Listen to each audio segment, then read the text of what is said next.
then, like I said, that greenhouse gas baseline inventory. So, well on their way, and they roll out this plan, and then a few things happen. So if you want to go to the next slide, I'll show you a little more about the history that got us from that start, which is very generic, like most cities and localities, to where we are now, which is leaders in this space. We're really excited about it. So in 2018, when this office rolled out that sustainability roadmap, or roadmap to sustainability, the community said, wait a minute, there's way more going on in Richmond that we need to prioritize than going green. And so at the same time, there's several things going on. The 2018 Grid Modernization Act, the Virginia Clean Economy Act, which our electricity is going to be net zero by 2045 on the grid. The community became very vocal about equity. And there was a big report that came out that's been in national news on redlining and those urban heat islands. That really started the conversation, brought a lot of attention to Richmond and the historic racism here, and how that's exacerbating our climate impacts today. At the same time, Richmond 300 is our comprehensive plan that they were doing a rewrite, and that was really rooted in stakeholder engagement, community participation. And so that was kind of the beginning of where the climate action planning, the new improved climate action planning started. And then, of course, the relationships with USDN and Greenlink, and meeting these experts in the space across the country, really learning from each other, digging deep into how do we center equity in these conversations. So then in 2020, when I started, of course, then you've got all new challenges, right? Like we had national challenges or international challenges with the pandemic, and we had national challenges with George Floyd and everything that led into, and then local challenges with the monuments downtown and how civil unrest. So how do we continue to show that it's all the same conversation, and we're bringing everyone to the table to discuss it? If you wanted to jump to the next slide. So at this point, we started these stakeholder meetings, and we went out into the community to what we're calling the communities at the front lines of climate change. Those are the communities that are already feeling the impacts of the urban heat islands, and already, there's neighborhoods that are 10 degrees hotter, and flooding because of poor infrastructure and no tree canopy. And so finding those community leaders and listening to them, what are your priorities? What's important to you? We heard racial equity and environmental justice, engagement and communications, government accountability, health and well-being, neighborhoods, housing and buildings, and community wealth. Those are what's important to the community. So how can we reframe our communications so that we can show that what we're working on when it comes to climate action and resilience planning is actually improving those at the same time?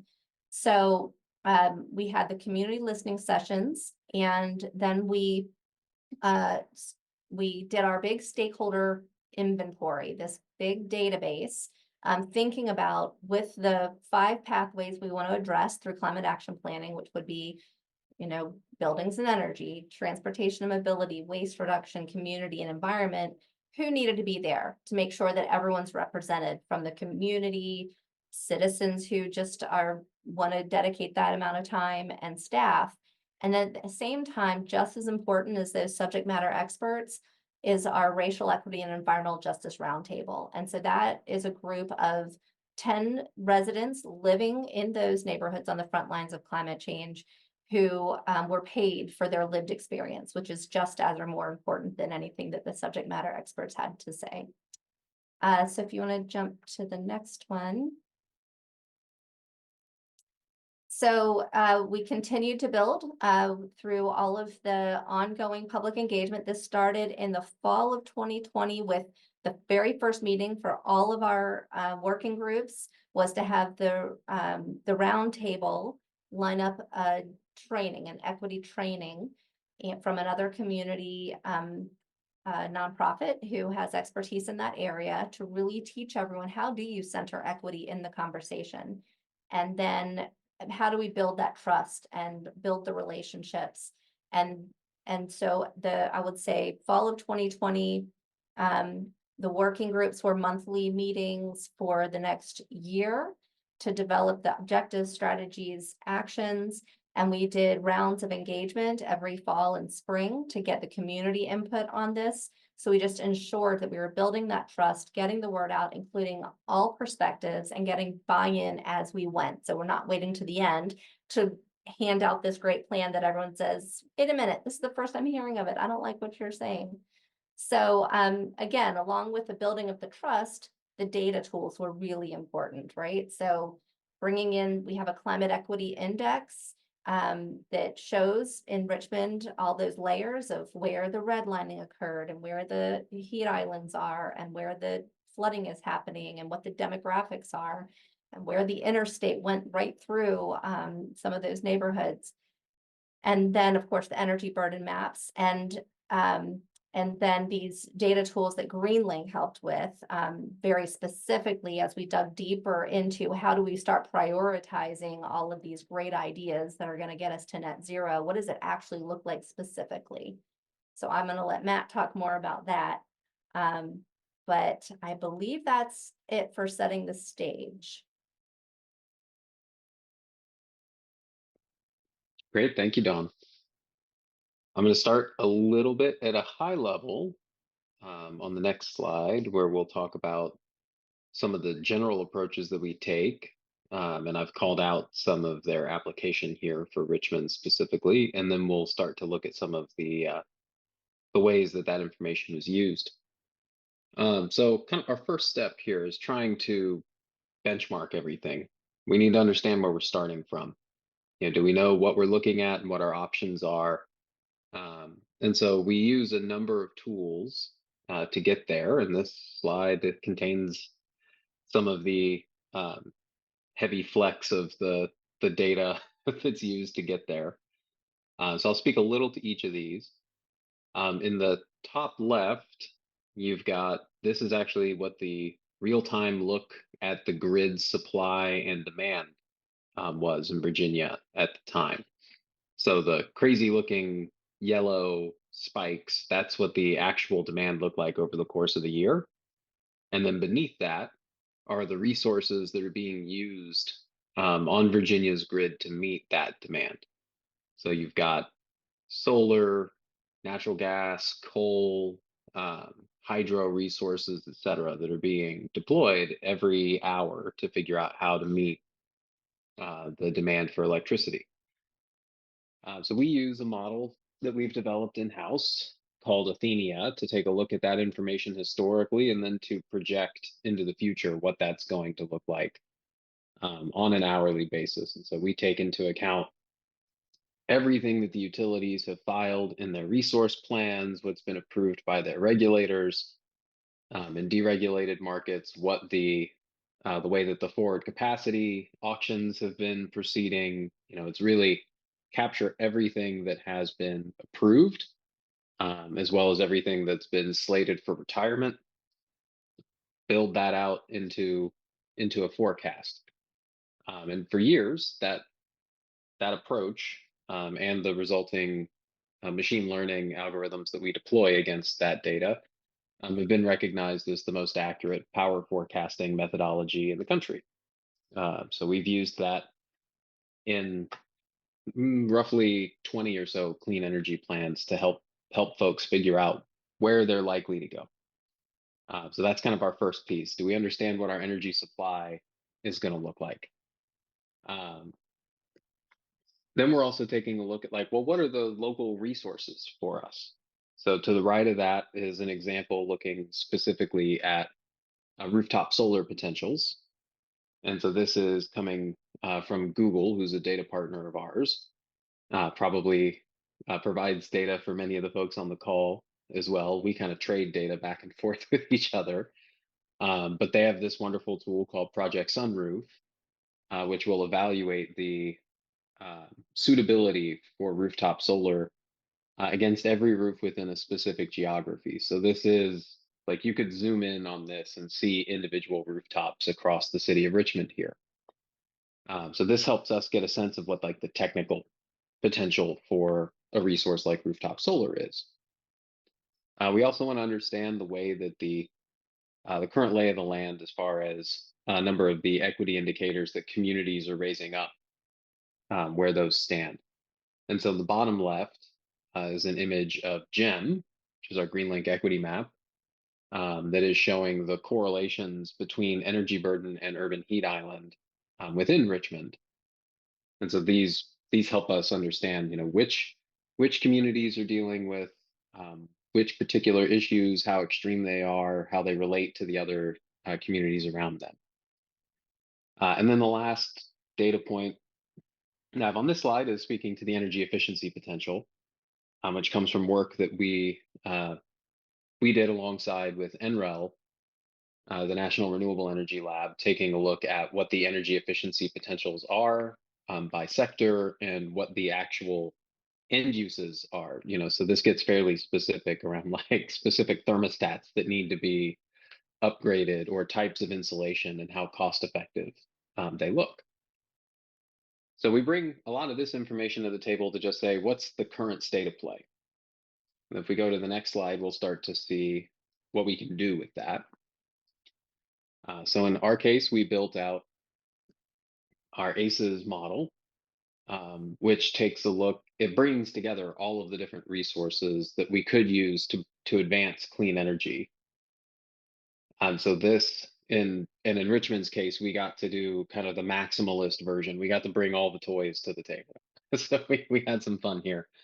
But we were taking a look at energy efficiency, natural gas efficiency. We were looking at rooftop solar, community solar, utility scale solar engagements, battery storage, electric vehicles, increasing the amount of public transit, increasing the amount of like alternative transportation around pedestrian and bikeways, doing a full analysis of the waste streams and your options there. So increasing recycling rates, creating pay as you save programs, and even included some new landfill gas power production within that.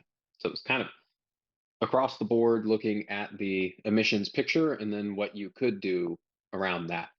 And so we evaluated all of those resources for their cost-effective potentials, and then created this interface where anybody could choose a level between business as usual, which would be set at 0%, or a maximalist, like we're all in, we want every bit of this that we can get, the 100% case. And so you get, ACES provides us with a bunch of outputs from there to say, how close does that get us towards our internal climate goals? How cost effective is a particular pathway?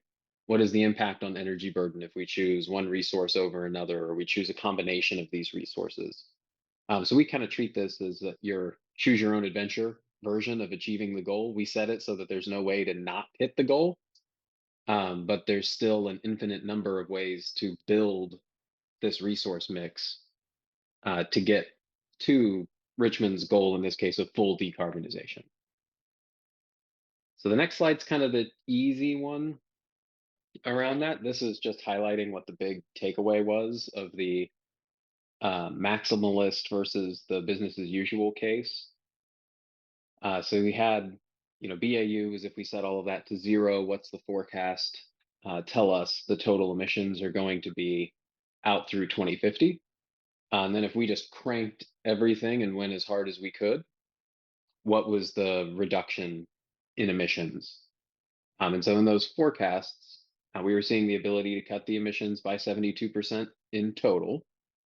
The ones that were the most stubborn for us, I think unsurprisingly, was largely coming out of transportation, because it wasn't obvious what we would do around heavy duty transportation and converting that to electric vehicles. State of Virginia at the time was debating whether to adopt California's standard on vehicle efficiency in miles per gallon, which they did do, and requires essentially a transition over to electric vehicles being what's going to be on the market in the mid 2030s. And they had already put in place a law that was going to require uh, VEPCO, so Virginia Electric Power Company, which is Dominion in Virginia, was going to require them to decarbonize their power supply by 2045. So there were a number of things that were going to make it so that the reduction in electric emissions in our scenario cases, as you can see on if you're comparing the 2050 baseline gray bars to the 2050 scenario bars, you can see how there's not an electricity line in either case. It's because the law of the state requires full decarbonization on the power side to begin with. So you can kind of see what hangs around on this chart based on the sectors and the resources that we're able to deploy. The last slide I'm going to talk about right now moves us more towards what do we do? And how do I get to that 72% reduction that we were looking at as being still like the fully cost-effective option for us to pursue? Because that's still just that look in ACEs, and from that work is still looking at the resources. It's not looking at your policies or programs or strategies that you would need to deploy. So in this case, we brought our impact analysis model to the table. This was a model we had developed for the American Cities Climate Challenge that Bloomberg Philanthropies operated with 25 cities across the country. It takes a look at 40 different policy options in the buildings and the transportation sectors, and it will help you understand where those specific policies can get you, and then really importantly, the interactions between those policy options.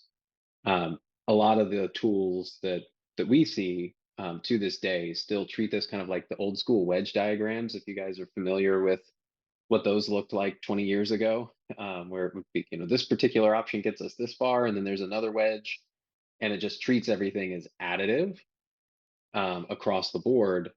So you don't get to, it kind of pretends that there's not an interactive effect between the policy options that you might choose to pursue. Those could be synergistic. So it might be, 2 + 2 = 5 instead of 2 + 2 = 4. They also could be both working on the same particular barrier, and so they don't get you as far as you might think. It might be a 2 + 2 = 3 type of situation. So the IAM accounts for those things, and it lets us see, hey, this combination of policies is going to get us how far towards our goal. In our case, and one of the things that was really helpful here was that we were able to use the results of the IAM to inform the work that went forward with the community members coming out of this. So then, as they were trying to figure out, well, which policies, programs, approaches do we want to engage with and think more deeply about and try to figure out how to prioritize against, they weren't just doing that with just like the name of a policy option and a description. There was an estimate available to them on how these approaches would perform in terms of carbon reduction, cost effectiveness, impacts on equity. These types of things were then available to inform the discussion of the different policy options. And with that, I will pass it back over to Dawn. Great. So yeah, with that chart, all the potential things we could do, and Greenlink identified, cost feasibility, carbon reductions impacts. Then we had our round table, rate them all in terms of those 7 community priorities. And then they decided themselves that racial equity and environmental justice, and I believe community health and well-being should be weighted higher than the others. So we had a very involved community engagement kind of rating system and weighting system. We also looked at cost effectiveness, but also how difficult would it be to actually implement this, get it through, are there legislative hurdles? Are there ordinances or charters that are required for these things? So we weighted them that way too, because we wanted to be successful. We had a carbon reduction goal by 2030 of 45%. We don't want to set ourselves up for failure. So how can we get there based on all of this data? If you want to jump to the next slide, I'm probably a little ahead of myself. So we took all of the work that he did, or they did. There's a team at Greenlink involved. We also had some partners that worked on the waste modeling for us. And at the same time, we were working on a climate risk and vulnerability assessment that that led right into this. So we were doing kind of asset mapping and a feasibility study to look at it all very comprehensively. And it took a long time, from the time RVAgreen was announced, this goal was, I think the mayor kind of created RVAgreen in 2017 to the time that we actually launched the working groups in 2020. The plan wasn't even adopted until February of 23. So if you want to jump to the next slide, this just shows you what we did.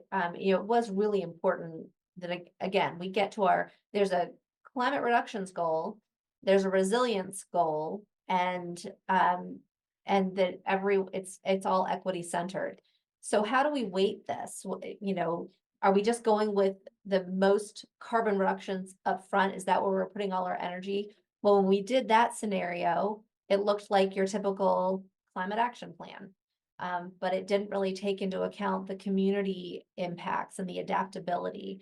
And then if we weighted the resilience, community adaptability side, then we weren't getting to our goal. We weren't accomplishing those reductions. And then if we really just prioritized equity, then we weren't getting to any of our goals. So how do we did like a Goldilocks scenario. And actually I should put the link to the plan in the chat. Is that something that I should do, or just one of you want to do that? Because I can do that. Okay. Because that'll show you all these tools. We have a whole section on the modeling. We have a chapter, of course, on our greenhouse gas inventory. 2018 was the most recent update. So we have that inventory, but then we have another chapter on the modeling, and that's what really allowed for very good decision-making and prioritization on these strategies. So we were looking at the, tons avoided and identifying based on that matrix score, which ones should be prioritized. And then we ended up picking, I want to say the top 75th percentile, something like that, to get to our goal, because we had hundreds of actions. And what Greenlink was really helpful with was that best practices, right? Like they don't just help one city at a time. They've got a huge database of success stories to pull from. So we took their decarbonization toolkit of all the potential policies, and we compiled that with what we were coming up with. Next slide. So with Greenlink's help, we were able to come up with the story, and that's what really matters. There are only so many technical experts who can look at all of those maps and charts and numbers and know what they mean. We needed to be able to communicate this in a way that our community can understand, and that the priorities are being addressed. So Greenlink was able to show us that reduction in energy burden, how many jobs could be created, what the basically the life cycle costing and the health benefits, all of that. This is the story that really speaks to people.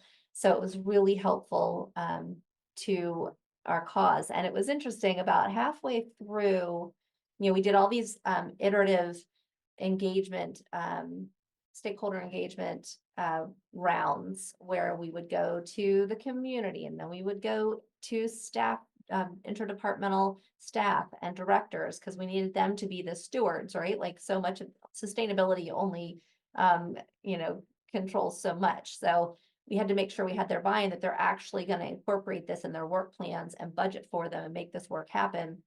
And so we did that as we went. That was really important. And so about halfway through, I remember one of the folks at the top was like, well, good luck getting it through council, because I'm sure they're going to have all kinds of changes when you bring this up at the end. So I was like, really? This is taking forever. We're putting so much work into this, and we've had thousands of people involved in this, and then we're still going to have to go against that. Guys, it was like zip. There was zero pushback at all, because we had the modeling, we had the community engagement, we had the buy-in, and because it had a life of its own, it didn't matter about all the employee turnover and community members coming and going and the student advocates who were involved during one of the years. It really just became this community-owned plan that that everyone had equal stake in and equal responsibility to see succeed. So I think that's it for me.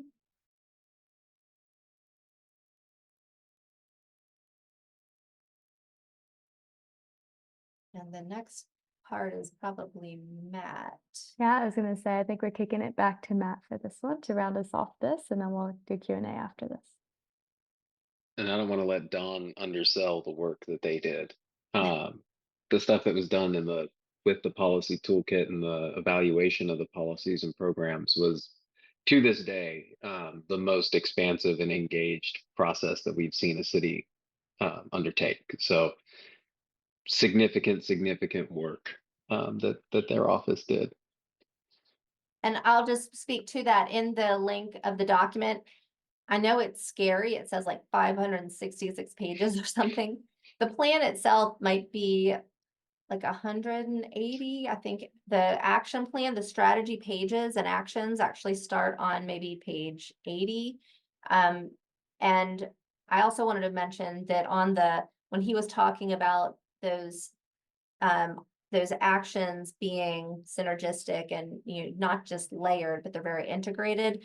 We rolled them up into strategies. So you actually have all these actions that started out as individual strategies, but we were grouping them because we know how interrelated they are and they have to happen together.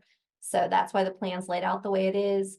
Like I said, we had Portland, Maine, Oregon, that we had like 10 cities across the country that are really leaders. We loved the way that they were sharing their success stories. So we didn't make this up. We followed the leaders. And so taking that, I think, really helped us to build the right story and get this out in a way that made sense. And of course, being equity centered and accessible was really important. So while the plan looks huge, like the majority of it are the appendices. So that climate risk and vulnerability assessment is the bulk of it, like maybe 300 pages in the appendix. And then there is a section, an appendix on the prioritization and how we did that, which is really interesting. So I just wanted to point that out. It sounds like my PhD dissertation. The thing ended up being 460 pages, but I swear there's 100 pages of just data tables. That's right. Okay, so on the next slide, we start to talk about like, what do we do next? So one thing that Greenlink has worked on with a bunch of other partners for years has been the shared accountability framework. So it's saying, great, you've done all the work, you've understood the baselines, you've understood your resource mix, you've understood where you think those things are going and what you can do about it. You've figured out which policies and actions and strategies you want to take to approach this issue. Now what? And there's a tendency that's happened in a lot of planning processes, not just, this isn't specific to climate action planning, but it's kind of planning as a practice, where there's this heavy engagement oftentimes for, multiple years to produce this collaborative, solid document that we're going to work from, government is going to work from at that point. And then, the resources that were around for the planning dry up. Some of the work groups that were in place kind of go away. The government folks go from a planning phase to an implementation phase, and the communication stops. And so then you get to a spot where people can feel like, I just put all this effort into this thing. What's going on? I don't know. Was this worth my time? And oftentimes it's not the case that the government folks are not implementing this or not busting it trying to move these things forward. But there's just not that pipeline for the communication to kind of go both ways and keep everybody informed about what's happening. Or sometimes things do fall off and the political priorities change. I mean, that's, also a reality that can happen. So with a handful of folks, a handful, it was like 40 organizations that all got together to draft this shared accountability guide. We helped put this together. What it does is say, after the planning is done, how do we evaluate our progress? How do we keep people in the loop on the work that's going on?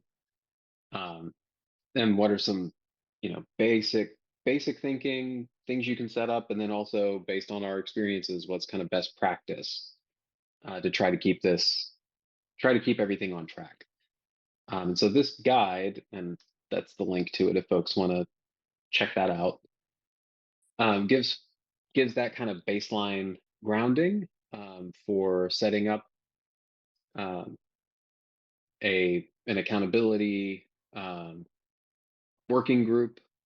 Kind of, I'm sure a number of you have seen like advisory boards that have been established around these types of things. It's a role that the advisory board can fulfill. And then it also helps identify like which things are we tracking, how are we reporting them out. So this is kind of one important piece of trying to make sure that the community doesn't feel like they just engaged in a 2-year long, really intensive process that then begins to feel extractive because there's no follow-up after the fact. So want to recommend that as a next step in general. And then the last thing that I've got for us is okay, great. So we're done. Yeah. No. In a lot of the research that goes on around these types of problems, especially around climate change, you'll hear the word come up or the phrase come up that something is a wicked problem. And that this falls just right under that header. Things are ever changing. So you've gone through a process, you came to an agreement on what problems you wanted to solve, you figured out what you wanted to do, like how you wanted to solve those. We started to implement those things. And the foundation you were working from was really some bit of sand. Like it's still shifting. We've got to be paying attention to it. You're gonna have to be cyclical in this, circle back around on things.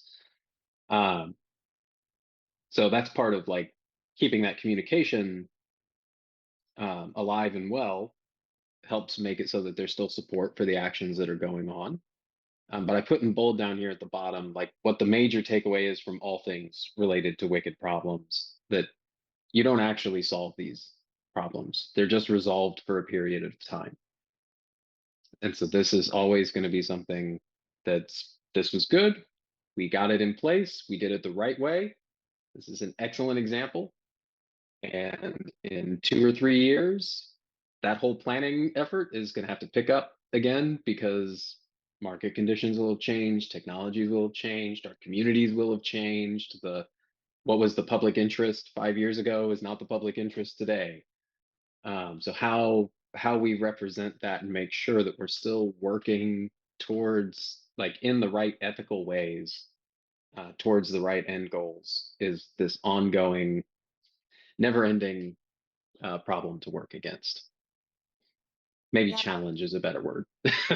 Yes, and I can kind of speak to specifically how, Richmond took that shared accountability and created a framework. So it's this kind of cycle of continuous improvement and trust building and transparency and, continuing to learn from each other with no one person responsible, but making sure that council, staff, community, the roundtable, the Racial Equity and Environmental Justice Roundtable did kind of disband at the end of that process, but those who are willing to stay on and be part of this then transitioned during implementation um, to these biannual convenings that we're doing, how to use grant funding. So our office is now not the implementers, but the champions and the conveners of all of the folks who need to be involved in implementation. So I bring up that shared accountability framework every meeting. Yesterday, I was invited to speak to the fleet coordinators about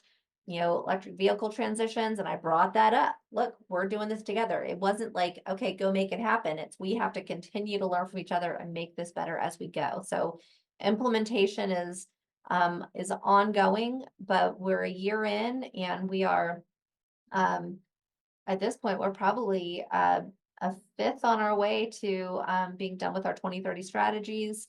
And lots is happening because of all the buy-in. That was just instrumental to the success story.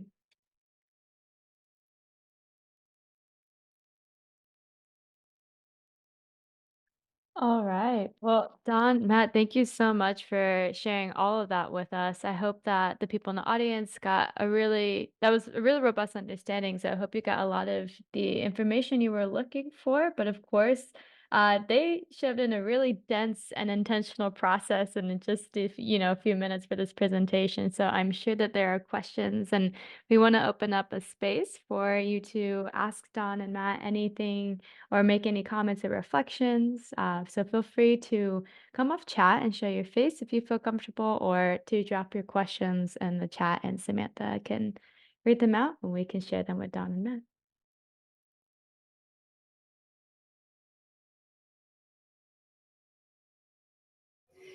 Yeah, maybe while we're also waiting for some questions to come in, I had a question. This might be more towards Dawn, but we were curious about the funding and what it looked like to get this started, especially have enough funding to make this so community driven and to engage with the community and define that success with the city. Yeah, that's a great question. And we did it on a shoestring. And so it was pretty stressful. If you're not adequately funded, then you're, really burning people out. I'm the only one left in our office from the planning period. We have a whole new Office of Sustainability 2.0. But I think we kind of assigned $250,000 was actually put into this, and that included the graphic design, some consulting. A lot of it though was grant funded, cohorts, being very creative about how to pull this together with a lot of passionate community advocates. The roundtable itself was grant funded. So yeah, I think it was just a lot of really creative grants that got us the majority of it. So we're changing that now though with implementation, because of course, the federal funding is helping, but now that everyone sees how important this is, all that planning, getting all the stakeholders involved and learning together, that's, as you all know, that's the hardest part of our work, is just getting everyone to really understand it deeply and how it aligns with the work they're already doing, so that we can work together on the same page and just be creative.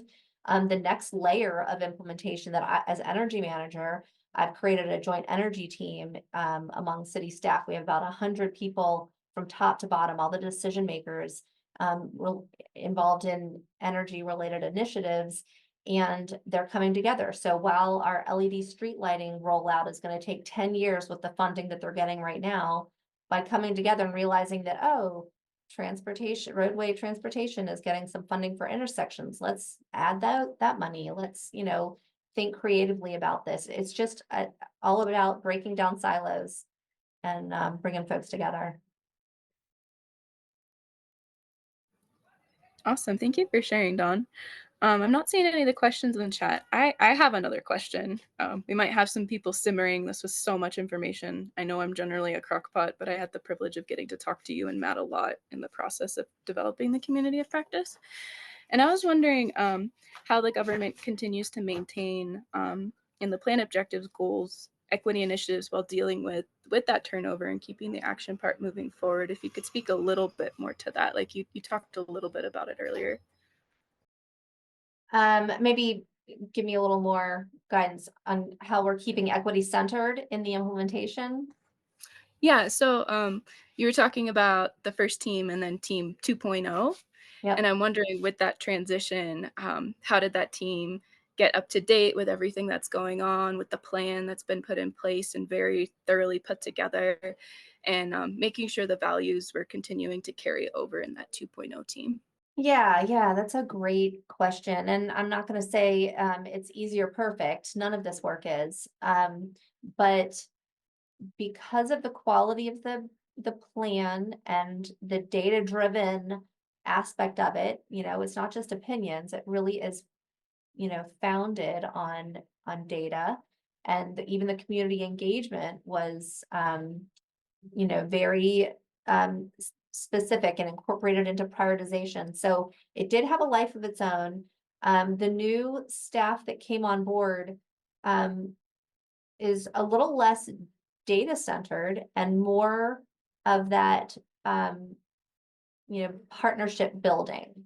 So that's been interesting to see that during the planning process, we had people who were very more kind of had more expertise, I would say, in some of this, but now with implementation, you have all the data, you just got to continue to go back to it. And we're like, cut and paste from the plan, put it into your grant applications, put it into your presentations, use this. The work was already done. Just learn, get yourself up to speed, speak to it. And then while you're learning, we're also educating. So it has been an interesting evolution, but we've been really successful at it. And then that equity centered, that is an ongoing challenge, right? To just make sure everyone, and I don't just mean our office, but like across, all departments across the city, when you have, community priorities come up, the loudest people get the attention. So just saying, bringing up those maps. Where are the energy burdens? Where is the redlining? Where are we seeing the urban heat islands? Where are we seeing the flooding? It's like a broken record. We just bring it up all the time. Yeah, right on. Tim, feel free to come off mute, show. Yeah, hello. Hello. Thanks so much for a great presentation and just a tremendous amount of work having been on the planning side from Multnomah County, which works closely with the city of Portland. I can see how much heart, blood, and sweat and tears went into this. So congratulations. I'm curious within Richmond, not knowing the city, like how strong are community-based organizations in the space, either environmental justice, but more just social and racial justice, and kind of if assuming they exist and there's some strength there, like how the city is thinking about kind of partnership there. And I guess the lens I'm coming from is, we're trying to work through a deeply co-creative process with our local CBOs, sort of recognizing the limits of government and how much power there is in community and the opportunity to really think about inside-outside strategies and sort of finding a shared path between government and community organizations. I really love that you work so directly with community members, which is kind of a different and also important piece of it. But just kind of curious how you're thinking about that. And if folks have, I'll share some of the resources that we've been working on here, just how we're thinking about it. Yeah, we definitely did. Those listening sessions started, we got them all teed up. We were going to go out to community meetings for those community organizations already working in this space. And then COVID happened. So everything turned virtual. So that meant we're just attending their meetings virtually, listening to them and not trying to tell them our, what we think is important, but really just listening. And so they were involved from the start, creating those priorities. And then they, as interested, I would say we had representatives from just about all the main players on our working groups. So they were involved in identifying all of the priorities or the objectives, strategies, actions in the plan. And then as the plan was adopted and moved into implementation, they are now involved in implementation teams.